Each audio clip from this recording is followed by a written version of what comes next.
বলিউড অভিনেত্রী পরিণীতি চোপড়া সম্প্রতি রবিবার দিল্লির এক হাসপাতালে পুত্র সন্তানের জন্ম দিয়েছেন।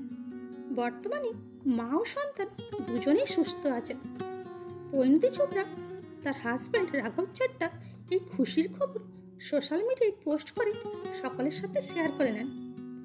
যদিও ছেলের নাম এখনও প্রকাশ জানাননি এই তারকা দম্পতি।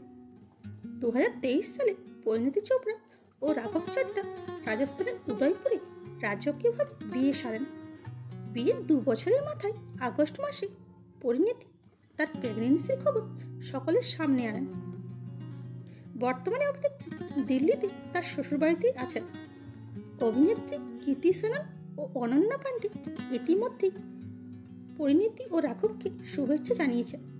আমাদের তরফ থেকে রইল অভিনেত্রীকে কনগ্রাচুলেশন। Thanks for watching.